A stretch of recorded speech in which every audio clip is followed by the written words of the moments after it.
Ei, sexto ano, tudo bem com vocês? Espero que vocês tenham aproveitado bastante as férias, né? Tenham descansado bastante para a gente começar agora mais uma nova etapa, né? Vamos entrar hoje no terceiro bimestre e nós vamos falar um pouquinho sobre os seres vivos. Então a gente vai começar hoje com esse capítulo 5, conhecendo os seres vivos. Então começa aí, abre a sua apostila, né? Na página 2, que a gente vai começar. Página 3, na verdade, né? Então, quais são as características dos seres vivos? Então, a diversidade de vida que nós temos no nosso planeta Terra é muito grande. Nós temos novas espécies a todo momento.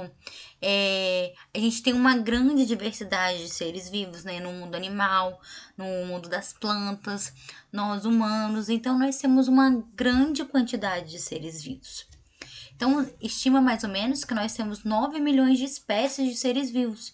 E para poder conhecer a origem desses seres vivos, a diversidade desses seres vivos, a gente tem que compreender aquilo que caracteriza um ser vivo. Como nós somos caracterizados ser vivos, como uma planta é caracterizada no ser vivo, como um animal é caracterizado ser vivo, né?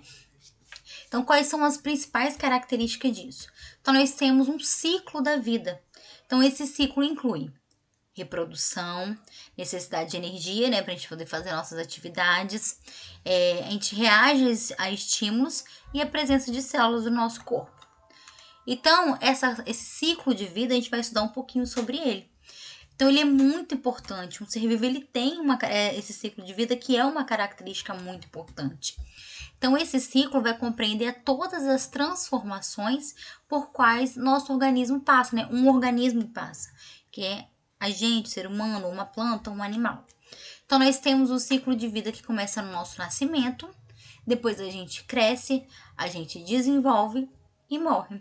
Então, durante essas etapas, a gente vive várias transformações, né? Tem alguns animais, que são os invertebrados, os insetos, nós temos também os vertebrados como os anfíbios, eles apresentam várias etapas bem diferentes. Então, às vezes começam essa etapa deles lá na água e depois continuam essa etapa na terra, né? Igual os anfíbios, o exemplo do sapo. Ele começa como girino lá na água, ele vai sofrendo uma metamorfose, vai sofrendo uma transformação, e essa transformação, depois que é completada, ele vai para o ambiente terrestre, virando o sapo que a gente conhece, né? Que é totalmente diferente uma fase da outra. Então, cada etapa desse desenvolvimento do ser vivo, eles são capazes de se reproduzir. Então, quando a gente acontece a reprodução, isso garante que aquela espécie vai continuar existindo. Por isso que a reprodução é uma fase muito importante também do ciclo da vida, para poder garantir que aquela espécie vai continuar existindo. Então, toda vez que tem essa reprodução, aquele ser que está reproduzindo, ele transmite, né, para o seu filho, no caso, né, para o seu filhote, suas características hereditárias, e isso vai passando para todas as gerações. Então, igual nós temos características dos nossos pais, os nossos pais têm dos nossos avós, então isso vai passando sempre de uma geração para outra. Aqui nós temos um ciclo de vida, né, da borboleta, onde ela é largata, ela vai sofrendo essas transformações ao longo da sua vida, né, até onde ela fica aqui na fase de pupa, onde ela fica guardadinha, e depois ela sai desse casulo e forma a borboleta. Então ela sofre uma transformação. Ó, do ovo ela eclode, ou seja, sai desse ovo, né, vira uma larva, que é muito diferente do estágio adulto desse inseto. Então, ela virou essa larva, depois ela fica aqui toda nesse casulo, depois quando solta, quando ela sai, consegue se libertar, ela vira borboleta. Então, como vai acontecer essa reprodução? Então, vamos lembrar que nós temos dois tipos de reprodução. A reprodução sexuada e a reprodução assexuada. Na reprodução sexuada, existe a participação de células especiais que nós chamamos de gametas. Então, vai acontecer a união de dois gametas, o gameta feminino com o gameta masculino, que vão se unir para poder fazer a fecundação. Quando acontece essa fecundação, acontece a combinação genética. O que é isso? Pega o material genético da célula da mãe com o material genético da célula do pai, ocorreu a fecundação, então esse material genético ele se combina e forma um novo material genético para esse indivíduo que vai nascer. Então, na reprodução sexuada, o indivíduo que nasce, né, o ser vivo que está nascendo, ele vai ser diferente dos seus pais. Ele pode ter características semelhantes? Pode, mas ele não vai ser idêntico aos pais. Ele vai ter alguma coisa em comum, mas não vai ser idêntico. Então, a reprodução sexuada, ela tem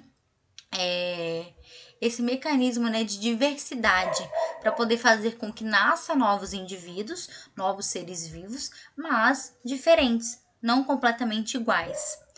Então, a maioria das plantas e dos animais, eles fazem esse tipo de reprodução. Na reprodução assexuada, não tem troca de material genético. Então, os animais, eles nascem outros animais, né, de alguma forma, através de vários mecanismos. E esses seres vivos que nascem, eles são idênticos. Então, é uma reprodução que acontece muito com as bactérias, com os protozoários, com as amebas. Temos também as esponjas do mar, alguns vermes. Eles realizam essa reprodução assexuada. Então, eles não precisam fazer, né, a troca de material genético. Não precisa dos dois gametas, feminino e masculino, como lá na reprodução sexuada. Então, qual é a outra diferença que nós temos entre essas duas reproduções? Na reprodução sexuada, os indivíduos que nascem, eles são diferentes dos seus pais, podendo ter algumas características semelhantes. Na reprodução assexuada, eles são idênticos aos seus pais. Então, eles vão nascer, às vezes, por um brotamento, um pedacinho que sai e forma um novo indivíduo, né? Ele se divide e forma um novo indivíduo. Então, eles serão idênticos, a mesma coisa. O material genético vai ser igual, a forma vai ser igual, ele vai ser idêntico ao, né, o ser que da onde ele surgiu, tá bom? Então, todos nós precisamos de energia para poder fazer nossas atividades. Então, os seres vivos, eles precisam de energia para poder sobreviver, para poder reproduzir, para poder caçar. Então, a energia é o que mantém o nosso organismo funcionando, né? E da onde que vem essa energia? A energia, ela vem pra gente na forma dos alimentos. Por isso que eu sempre falo com vocês que é importante que a gente coma alimentos de todos os tipos, né? Um prato bem colorido, várias fontes de energia, para o nosso corpo funcionar bem. Então, essa maneira de obter energia dos seres vivos é uma forma que nós temos para poder manter o nosso corpo funcionando. As algas e as plantas, né, as plantas em geral, elas têm clorofila e como que elas conseguem fazer essa obtenção de energia? Através da fotossíntese. Então, elas produzem o seu próprio alimento, né, que o alimento das plantas é a glicose, por meio da fotossíntese. Então, como que eles fazem isso? Elas pegam, né, precisam de alguns mecanismos para poder fazer isso. Então, nas folhas verdes das plantas, tem uma organela, que a gente chama de, dentro da célula, né, dessas folhas, que a gente chama ela de clorofila. Cloroplasto, desculpa. Dentro do cloroplasto tem a clorofila, que dá esse pigmento verde nas folhas. Então, junto com a luz solar, né, junto com a luz do sol, junto com o gás carbônico, junto com a água que vem lá das raízes, isso tudo vai lá para o cloroplasto, né, faz uma transformação, acontece lá a transformação química que a gente estudou no bimestre passado, e faz esse alimento para a planta. Então, ela libera o oxigênio para a atmosfera e vai liberar a glicose para todo o corpo da planta se alimentar. Então, essa glicose vai servir de energia para essa planta. Então, os seres vivos que têm essa capacidade de produzir o seu próprio alimento, a gente chama eles de autótrofos. Agora, tem aqueles seres vivos que não conseguem fazer isso, não conseguem produzir o seu alimento. Então, eles precisam se alimentar de outros seres vivos para poder conseguir essa energia. Então, eles, incluindo nós, né, somos chamados de heterótrofos. Nós precisamos buscar essa fonte de energia porque nós não conseguimos produzir isso sozinho. Então, nós precisamos comer um arroz, comer um feijão, comer uma verdura, então uma carne para poder conseguir, né, buscar essa energia. Aqui nós temos um pouquinho falando, ó. As plantas realizam a fotossíntese para produzir o seu alimento.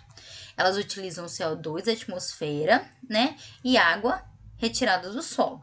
A energia utilizada para essa reação ocorre à luz solar. O resultado é a produção de açúcar, que é a glicose, que vai servir de alimento para ela, e o oxigênio que vai para a atmosfera. Então, a planta faz a fotossíntese como? Ela pega, né, o dióxido de carbono, junto com a luz do sol, vem todo mundo aqui para a folha, lá para o cloroplasto, onde tem a clorofila, junto com a água que está vindo aqui das raízes, né, vindo lá do solo, juntou, misturou tudo, fez uma transformação e isso se transformou em oxigênio para a gente respirar e elas mesmas, né, e glicose, que é um tipo de açúcar que vai dar energia para a planta. Então, as plantas podem utilizar essa glicose imediatamente, né, como fonte de energia, ou também conseguem armazenar essa glicose em forma de amido, para ser utilizado quando for preciso. Alguns animais utilizam as plantas como alimento. Então, a partir do momento que esse animal, né, esse animal herbívoro, né, ou até mesmo um animal onívoro, for lá e se alimentar dessa planta, ele vai estar obtendo energia também, porque ela não produziu energia aqui, a energia não ficou nas suas folhas. Então, na hora que um animal se alimenta dela, ele também pega essa energia. Mesma coisa a gente quando come algum alimento, né? Come a carne, ou o vegetal, a verdura, o arroz. Então, a gente também está buscando esse alimento. Deixa eu ver aqui. Outra coisa que também tem nesse ciclo são as reações aos estímulos. Então, o nosso corpo ele responde a vários estímulos, até mesmo sem a gente perceber. Então, os seres vivos, eles vão responder aos estímulos do ambiente, as coisas que acontecem no ambiente. Então, pode ser a mudança da quantidade de luz. Geralmente, a gente está num lugar que tem muita luz, ou vai para um lugar que está muito escuro. A gente sente que o nosso olho, ele dá uma diferença, ou a nossa pupila dilata, ou ela encolhe um pouquinho. A questão da temperatura, a gente consegue sentir onde está mais quente, onde está mais frio. A questão do ar está mais seco, ou o ar está mais úmido. Isso tudo a gente consegue perceber, o nosso corpo percebe isso, né? Vai lá para o nosso sistema nervoso, interpreta e rapidinho já responde isso através de algum estímulo no nosso corpo. Às vezes a gente começa a suar, às vezes a gente fica arrepiado de frio. Então, o nosso corpo sente isso muito rápido. Então, ele reage a esses estímulos do ambiente com uma rapidez muito grande. Então, a velocidade dessa reação é uma resposta rápida, né? Ou pode ser lenta também, depende de cada organismo. Depende do estímulo que está acontecendo, né? Então, a rapidez com que o nosso organismo ele reage a alguns estímulos é o que faz muitas das vezes manter o nosso organismo vivo, manter o nosso corpo vivo. Então, um animal, por exemplo, ele pode perceber no ar ou uma distância bem grande o cheiro de um predador, que pode estar, né, igual eu falei, longe, e ele consegue correr rapidamente para poder para poder fugir, né, desse predador. Aqui nós temos também outro exemplo, falando da variação do tamanho da pupila de um animal em relação à variação da luz. Com a mudança de quantidade de luz, a pupila pode ficar maior, então ela abre para poder tentar captar o máximo de luz possível, ou ela fecha quando está com muita luz já. As plantas, elas também reagem a alguns estímulos. Esse caulezinho, ele geralmente cresce em direção à luz. Então, as plantas, elas buscam a luz, elas precisam da luz para fazer a fotossíntese. Então, o estímulo que ela tem é crescer sempre em direção à luz, né? E as raízes, como elas precisam dos nutrientes que estão no solo, elas vão crescer sempre em direção ao solo. Então, elas vão, né, buscar esses lados do solo. Então, algumas folhas também, que essa planta aqui é dormideira, que a gente chama, né? Não sei vocês, mas eu conheço como dormideira. A gente até brincava muito quando era criança, passava a mão, passava o pé e ficava falando dorme, dorme, dormideira para acordar segunda-feira, né? Mas na verdade ela tá fechando com um estímulo para poder se proteger naquele momento. Isso nem quer dizer que ela vai acordar na segunda-feira, mas a gente falava, né? Então ela tem esse estímulo. ela é uma planta que é muito sensitiva, né? Aqui, ó, dormideira. Ela vai fechar os seus folíolos, que são essas folhas pequenininhas, ao ser tocada, para poder se proteger. Então, todos os seres vivos, eles têm algum estímulo. Eles têm alguma maneira de se proteger no ambiente. Seja gente, seja um animal, né? Seja uma planta. Então, todos os seres vivos, eles fazem algo, têm alguma reação, né? Para poder proteger o seu corpo. Então, a gente, quando a gente escuta um barulho muito grande, o que a gente faz? A gente já tampa o ouvido, ou tenta se esconder, sai correndo. Então, a gente vai, o nosso corpo ele reage até mesmo sem a gente perceber. Então, se eu vou coloco a mão numa panela muito quente, o meu corpo já reage tirando a mão para poder não queimar. Então, esses estímulos rápidos, eles fazem uma defesa do nosso corpo. Então, é uma maneira que o nosso cérebro, né, nosso sistema nervoso, ele tem para poder proteger o nosso corpo antes mesmo de a gente conseguir pensar nessa reação. Então, antes da reação estar acontecendo, da gente pensar em acontecer, já até aconteceu essa reação. Então, é uma maneira do nosso corpo se proteger. Então, nossa aula vai até aqui hoje. Vocês vão fazer essa atividadezinha aqui do Fazendo Ciências. Aí tá pedindo para poder fazer em dupla. Não precisa fazer em dupla, né? Pode fazer em casa, conversar com o irmão, com a mãe, com o pai, para poder só responder, é bem basiquinho, tá? Então, hoje a nossa atividade vai ser só essa, é bem pequenininha. Vocês fazem a atividade. Se tiver qualquer dúvida aí sobre a matéria, pode me procurar, tá? Bom bimestre pra gente. Beijos e até mais.